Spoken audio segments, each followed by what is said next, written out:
In New Mexico, there's folklore and history that might just send a shiver down your spine. There are prisons where gruesome things happened, numerous accounts of alien visitation, and maybe even extinct prehistoric creatures roaming about. Today we're going to cover the features of the state in general so that if you're visiting New Mexico, you know what to look out for, or possibly what to look for, depending on who you are. Also, if you like this sort of video, I'd appreciate it if you took the time to like, subscribe, and maybe even turn on alerts. It'll never cost you a dime, and it's an easy way to tell YouTube that my little channel's worth watching. Anyways, with that, let's get into the video.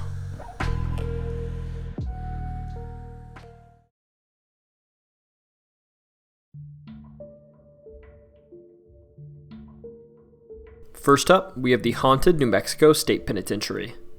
The New Mexico State Penitentiary's story goes back to 1885 when it opened in an original building which is now demolished. But the stories of what happened here give necessary historical context. There's actually a false urban legend that is a bit of a joke around the parts that the residents of the state were actually given a choice of having the first penitentiary or the first university in the region, and that they chose the former, with the University of New Mexico being authorized 5 years after the prison. Now, this prison, throughout its time standing, has had a reputation for being harsh. Just to start, the prison had a now unpopular history of being the first Western state to have prisoners do labor, building highways and producing bricks.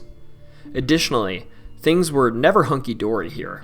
In 1922, for instance, the prison got quite overcrowded, and this overcrowding meant that things had to be done efficiently and in bulk, meaning the quality of the housing and the food and the prison guards all went down. In particular, the prison guards, having to deal with so many prisoners, made them impatient, becoming well known to use excessive force against inmates. This led to riots in the prison in July of 1922, which led to injury in multiple inmates and the perishing of one. Now, subsequent reports criticized the response of the guards here, but, what's done's done here. Another riot occurred in June of 1953 following the use of excessive force, where prisoners actually took one deputy warden hostage, and in subsequent battles for his freedom, 2 inmates were actually unalived and many others were hurt. Following this, and not necessarily because of it from what I can tell, a new facility was built in 1956 which had a higher capacity that initially was better and resulted in about a 20-year hiatus between riots, which in the old prison had become quite common, as you can tell. This is until February 2nd of 1980, when one of the most prolific prison riots in the USA history occurred in cell block 4 of the prison, ending the lives of 33 inmates. The cause of this riot was, like most, based on conditions. The prison was overcrowded to the point that there wasn't even a bed for every inmate, and nonviolent and violent criminal prisoners were all lumped together in the same dormitories.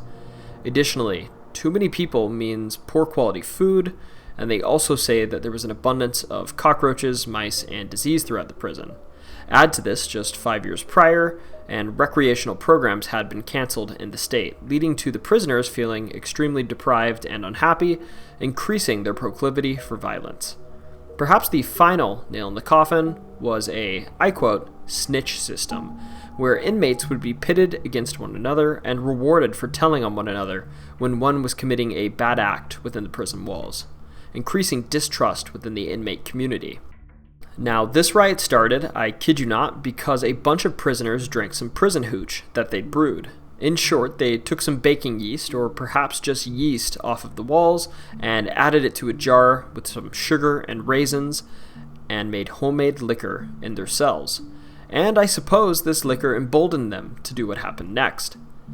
Next up, inmates decided to pretend they were asleep once they were drunk, and as some correctional officers did their walks through the dormitories, when the officers were least expecting it, the prisoners took an officer hostage, and then 2, and eventually ended up taking 12 officers hostage in total, taking over the entire facility. They actually ended up getting control of the prisoners' control center, taking full control of the lock and door controls for the prison, although they didn't know how to operate some of them, luckily. After this, things got even more out of control, with certain prisoners taking out their frustration and grudges on others. As I mentioned, there were snitches in the prison, and this was by design, so one of the first things the loose prisoners did was make their way to where the informants were being held to enact their revenge. On their way there, they also made a point of finding where the drugs were kept, and they used these drugs. And then they destroyed psych records by lighting them aflame to ensure that those were never used against them in the future to harm their chances of parole. You know, not that rioting didn't hurt their chances of parole. But I digress. They also, on the way out, found blowtorches, which, in lieu of a key, they used to bust their way into the area containing the people that were snitches or informants. Obviously, they got there eventually, and that's when many of the casualties of this riot occurred.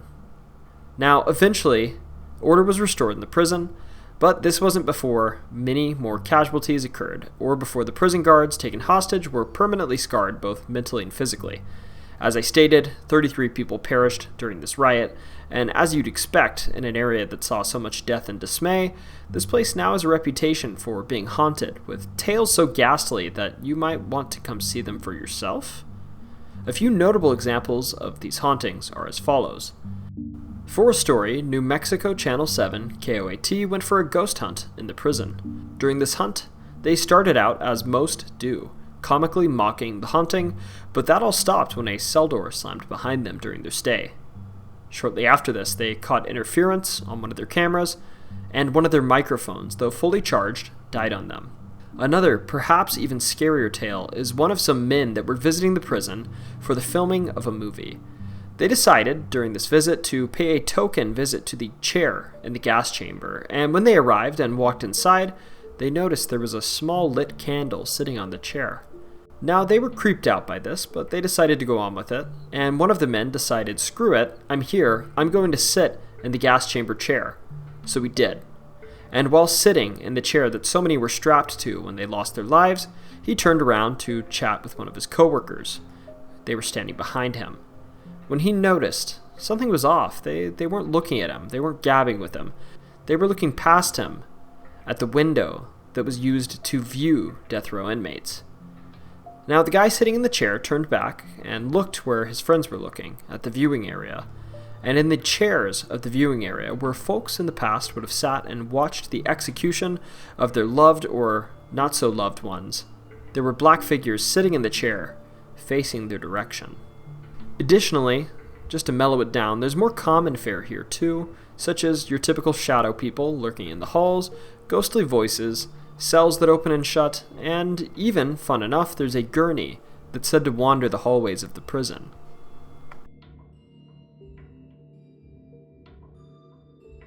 Next up is the Lost Adams Diggins. This legend is named after a man with the last name of Adams, but whatever his first name was is lost to time. Regardless, the man was born in Rochester, New York in 1829, but by 1864 he found himself venturing from Los Angeles to Tucson, Arizona. Along this journey, he stopped in Sacaton, Arizona, and this man's trajectory changed for good. He met a party of miners who were being led by a Mexican guide that was promising to lead these prospectors to a place where, I quote, canyon walls cried tears of gold that were larger than coins. Apparently, this Mexican contractor had stumbled upon this place before and saw gold nuggets the size of, I quote, oak nuts, according to him. Now, the reason this party of miners was still in Sacaton is they weren't able to find enough horses for their expedition. But lo and behold, Adams had just the thing they needed, as his previous party had been attacked, leaving him with more horses than he needed for himself.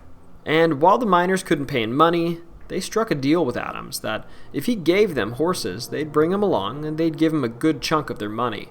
As the story goes, on August 20th of 1864, the group set out to western New Mexico in search of this canyon filled with gold, with the guide pointing the group toward two mountains that were shaped like sugar loaves. And lo and behold, they stumbled upon a mountain with a gigantic gold deposit, which, according to Adams, he thought was part of Mount Ord, or at least close to it. Apparently, to get into this canyon, they had to go through a small entrance into the canyon referred to as the Little Door by the Mexican guide. On this journey, they apparently collected an entire fortune worth of gold, cashing it away. At this point, their Mexican guide had been paid more than his fair share, and he was leaving to go his own way. But before he left, he gave them all a warning. The canyon they were stealing gold from, this place was frequented by the Apaches, and their warriors would often stop here. Keep in mind, around this time, during the time that this story occurs, the USA government was at war with the Apache Nation. Sure enough, as the Mexican guide warned, the following day 30 Apache warriors arrived.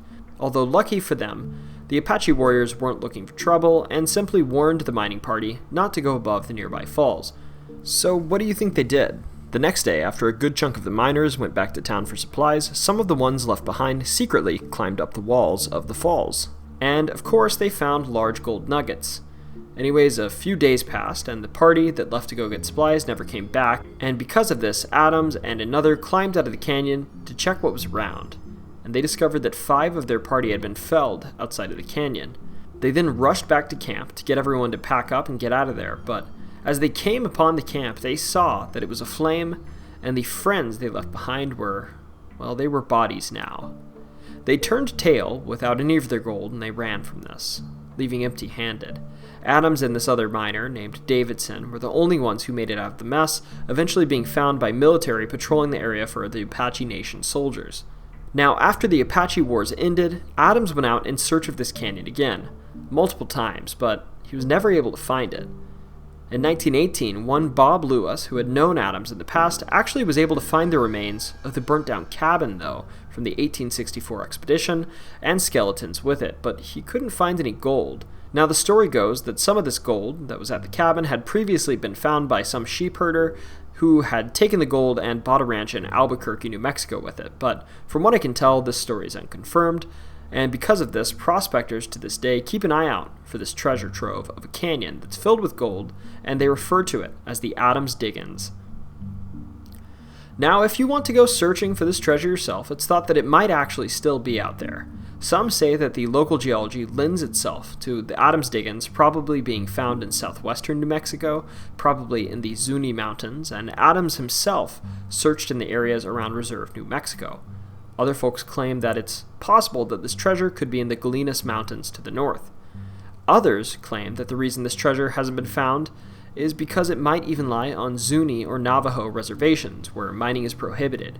But regardless of where you think it is, Diggins is still at large, and the next time you're in New Mexico on a hike, I urge you to keep your eye out for something shiny in the canyons.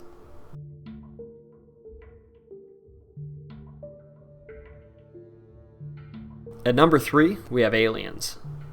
Now, if New Mexico has anything, it's certainly aliens. I'm pretty sure that people the world across have heard about Roswell, specifically at least.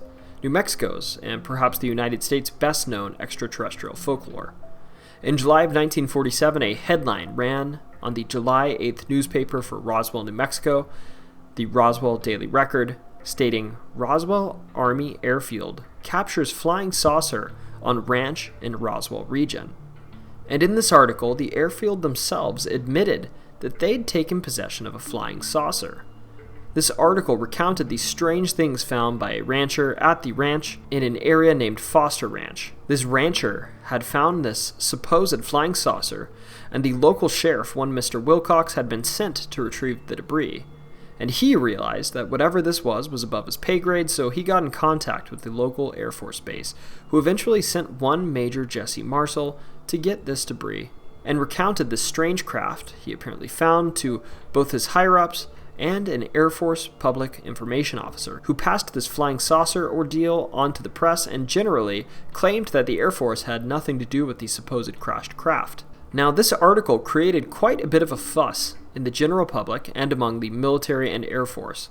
On the same day, they actually doubled back on their claims after having the crashed balloon remains taken to an Air Force base in the Fort Worth, Texas area, and re-reported to the general public that the remains were actually that of a crashed weather balloon, having Marshall, the one who originally reported that it was an alien craft, to his superiors pose and take awkward photos with some of the remains of the actual balloon. Supposed actual balloon, I guess.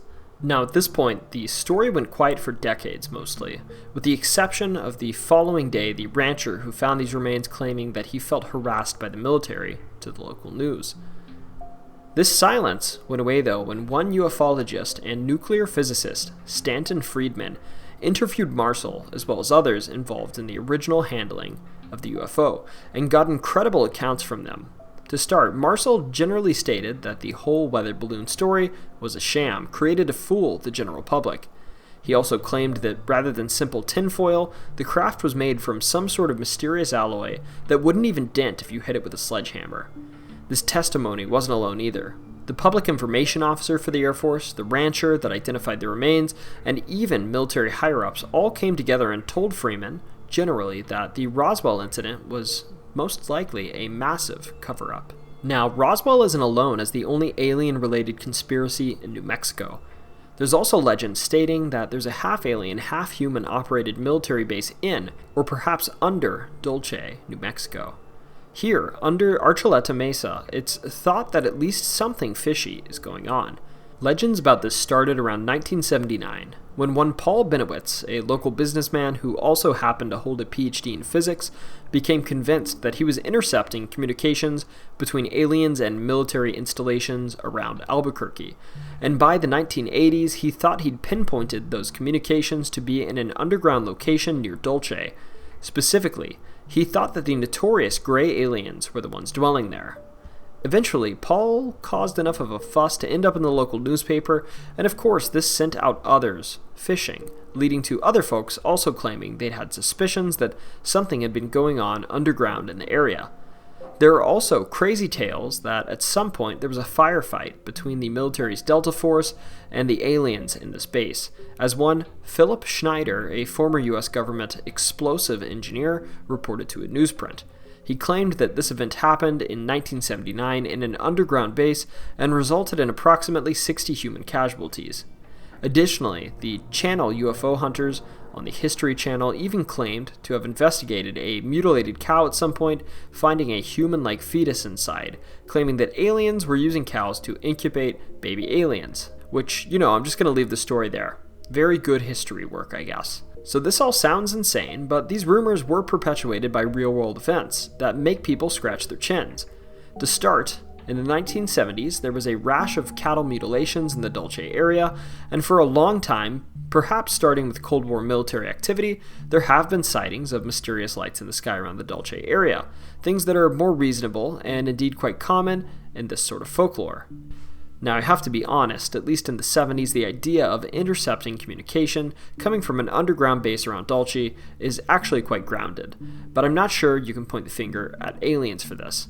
Rather, folks think that, in large part, this urban legend is the result of real underground activity in the Dulce area, but rather than aliens, this underground activity were missile silos, which were being maintained during the Cold War. This sort of activity in the area, it stands to reason, would also probably invite lots of things flying through the sky at night. And that's even if you discount the fact that there's an Air Force base, specifically Kirtland Air Force Base, that's only a few miles to the south of Albuquerque. So it makes sense that you'd occasionally see an aircraft wander north about 100 miles.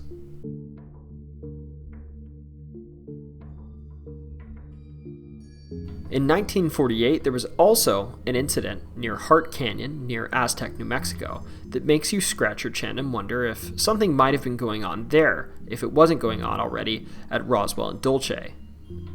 This event is so well known that some even give it the ambitious title of being, a quote, the other Roswell. In short, in 1949, an article was published in Variety magazine by one Frank Scully that claimed that a craft crashed in the area with 16 non-human entities on board that passed away in the crash, and that these bodies and the ship were recovered by the military personnel who led, like in the case of Roswell, an extensive cover-up to make sure this event didn't get out of hand like the one from a year prior. Now here's where things get iffy.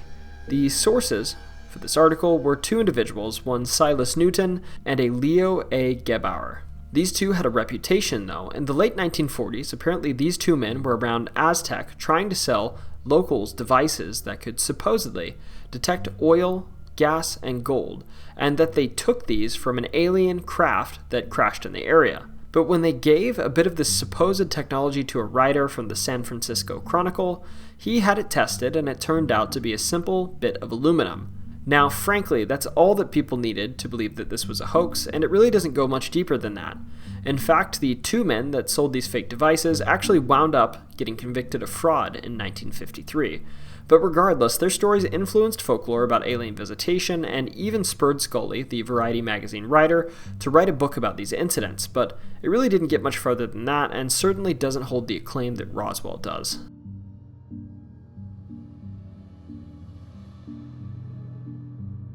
Next up, we have Teratorns, or Thunderbirds. Teratorns are a species of large prehistoric vulture-like birds that were native to the Americas until about 10,000 years ago. While gigantic, with 20-foot wingspans, they were entirely capable of flight, and like modern vultures and condors, these birds were scavengers, likely stalking their prey until it passed away or left itself vulnerable. Where they differ from modern vultures and condors is their beak, which is long and wide like that of an eagle. It's thought that these birds swallowed their prey whole and could have eaten animals as large as rabbits in a single gulp. Now, supposedly, as I said, these birds are extinct and have been for quite some time, but some eyewitness accounts by individuals across New Mexico say otherwise. For instance, in July of 2007 in Las Cruces, it was a hot, cloudy day with temperatures rising as high as 97 degrees Fahrenheit, or about 36 Celsius. On this day, one Dave Zander, who lived near the Donna Ana Mountains, saw something that, according to him, was incredible.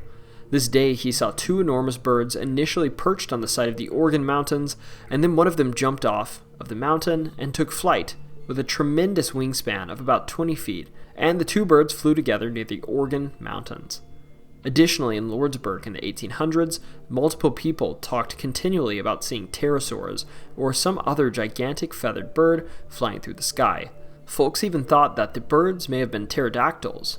Now, these recurring claims in the area spark a couple of questions. Number one, could these sightings have been of the same gigantic birds? And number two, could these birds being viewed be living ancestors or surviving members of the Teratorn species? As you'd expect, these sightings have spurred speculation by cryptozoologists who think that these may indeed have been sightings of these extinct raptors, with folks of these beliefs across New Mexico keeping their eyes on the sky as they drive by and hike through the mountains, hoping to catch a glimpse of what is perhaps a gigantic, supposedly extinct bird.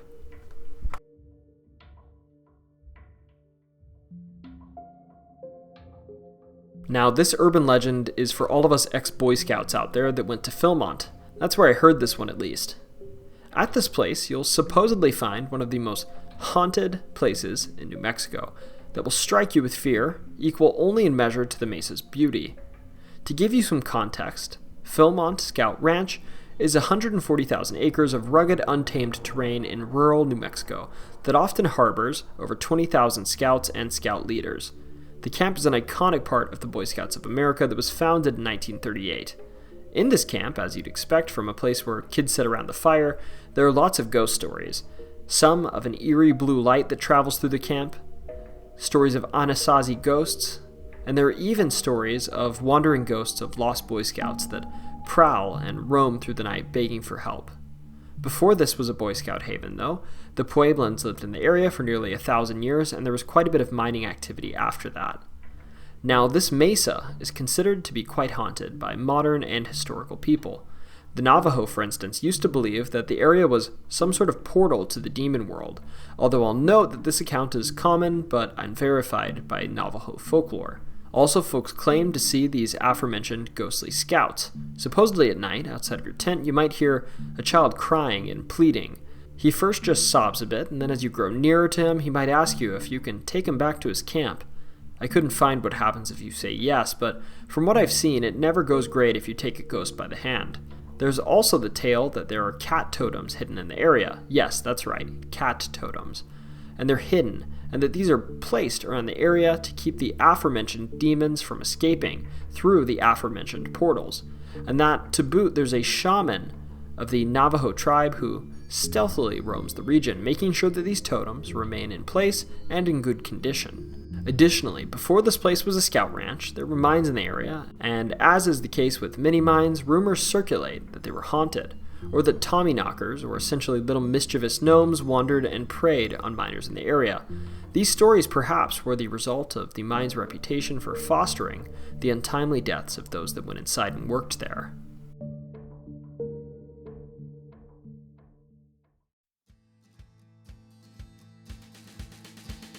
Thank you all for joining me today on this hike through the mountains and the buildings that litter New Mexico. Remember, if you liked this video and you want future and past videos for me to show up in your feed, then you can subscribe to this channel and even like this video if you want the world to know that I exist. This way you won't miss it when we move on to our next state.